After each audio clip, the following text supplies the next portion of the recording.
General managers and front offices as a whole make some pretty bad decisions at times, and I'm not just talking about decisions that seemed good at the time and just didn't work out. I mean signings or trades that made little sense even at the time of them happening. A now classic one is Chris Archer to the Pirates, and in return, the Rays got two studs in Tyler Glasnow and Austin Meadows. Archer had a 4.31 ERA at the time he was traded, and pitched to a 4.30 ERA in Pittsburgh for the rest of that year. Not great. As for 2019, yikes. Archer pitched to a 5.19 ERA in about 120 innings, giving up 25 home runs, and by the start of the 2021 season, Archer was back with the Rays. He didn't have a good year by any means, but it just shows how much of a fleece that trade was. Not only have Meadows and Glasnow been great as Rays, but Archer was terrible in a Pirates uniform and then ended up back in St. Pete anyway. Not great if you're Pittsburgh. As far as signings go, Chris Davis had some really good years as an Oriole before inking a 7-year, $161 million contract extension. Even at the time, it wasn't a great idea to commit to him for that many years and for that much money. He was never an on-base guy, only relied on home runs and struck out a ton. He was bound to regress, and he sure did.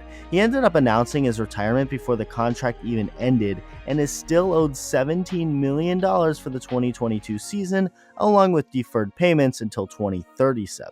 We now have another horrible move by a front office in baseball, one that has the team suffering the consequences of said move to this day, and they are trying to get rid of him and have for a while now. Except it's tough to get rid of somebody when nobody else wants him, and he is clearly not happy.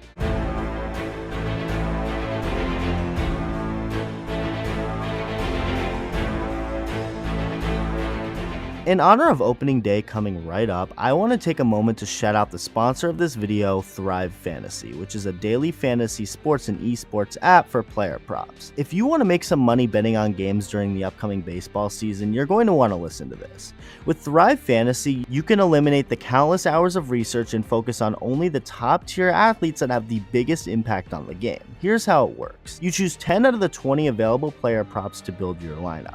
Each prop is assigned a fantasy value for both the over and the under based on how likely it is to hit. Hit the most props and rack up the most points to win a share of the prize pool. Thrive has a $20,000 guaranteed contest for MLB opening day with a $5,000 first place prize, and there is now a promo code you can actually use for this. Click on the link in the description and in the comments below, or go to the site and use promo code ITALK when you sign up today, and you will receive a 100% instant first deposit match up to $100, and if you deposit $10, you receive 2 free $25 contest tickets as well.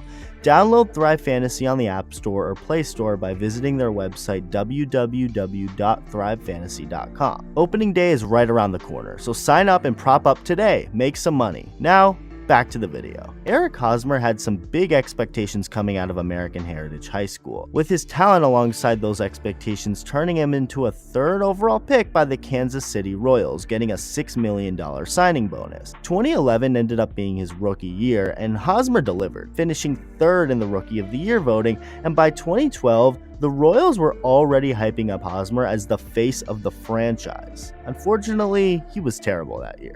In 2012, just one season after hitting .292 with a .799 OPS, Eric Hosmer hit .232 with a .663 OPS in 152 games. It wasn't pretty.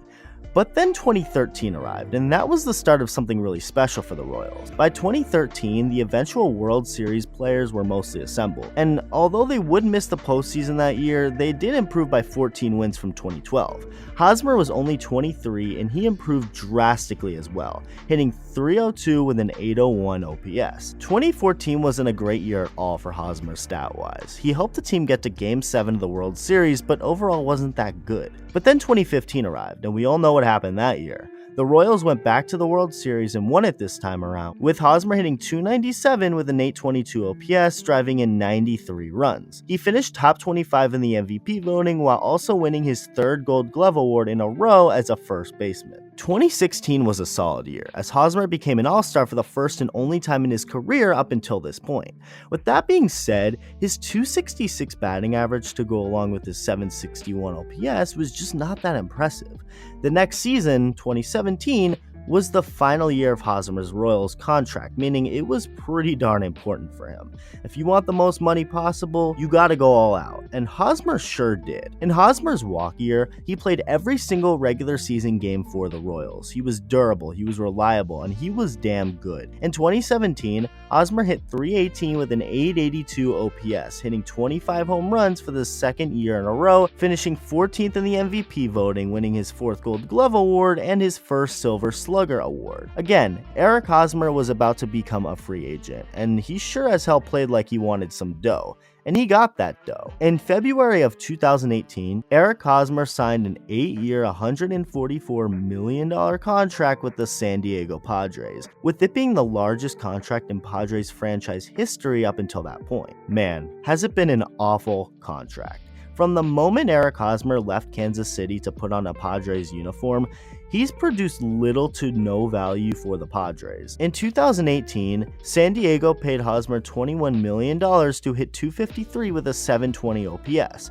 His OPS plus was right at 100, meaning it was league average. He couldn't have been any more average in his first year with the Padres, and you can make the argument that he provided a negative value for them, as Fangraphs had a negative .1 wins above replacement for 2018. 2019? Worse. His .735 OPS was worse than league average for the 2019 season, with his wins above replacement dropping by 0.2 points down to negative 0.3. 2020 then came around, and it was actually good. He had an .851 OPS, he was 32 points above league average, and his Fangraphs wins above replacement was almost positive 1. As good as that is, it was only a 38-game sample size. 2021 then came around, Hosmer played 151 games, and what was his wins above replacement? Zero. Literally zero. His OPS was .732, and he got paid $21 million to virtually bring the Padres zero value. I think you all get the point by now. Eric Hosmer isn't that great, is paid like he's supposed to be great, and it's a disaster of a contract for San Diego. It's not like Hosmer was the biggest move AJ Preller has made. The Padres obviously kind of had a plan, and that plan is kind of seeming to come to fruition. And a ton of money is going into it, especially with guys like Manny Machado and Fernando Tatis Jr. With that being said, don't think the team is just shrugging off Hosmer's bad production. The Padres still have half of Hosmer's contract remaining. That's 4 years worth $60 million left that the team has committed to him, and they don't want that. Over the last year, there have been rumors of the Padres actively shopping Hosmer on the market. There were talks about it during the 2021 trade deadline, and just as of late, we now have a trade that very well could have went down. Just recently, there were reports that the Padres and Mets were deep in trade talks that would include sending Hosmer to Queens. Pitcher Chris Paddock was also going to probably be sent with Hosmer to the Mets, all in exchange for Dominic Smith. The trade ended up being called off, and Hosmer didn't seem too happy that he was in trade talks yet again. When contacted by The Athletic, Eric Hosmer didn't make it clear he wanted to stay with the Padres, with him saying that he is ready to play baseball, quote unquote, wherever that is, and declined any further comment on the matter. He's likely over it at this point, as it's probably not a great feeling to know your own team doesn't value you as a player that much. But the reality is the fact that he has not lived up to his big contract, like at all. It's also a big burden of a contract that the Padres would be potentially willing to pay him to play for another team like the Dodgers did last year with Pujols. Except in that circumstance, Pujols had just 1 year remaining while Hosmer has 4. With that all being said, no other team seems to really want him, especially if they have to pay anything. So Hosmer is currently still on the Padres, and the Padres would prefer him elsewhere, but they haven't been able to find a team.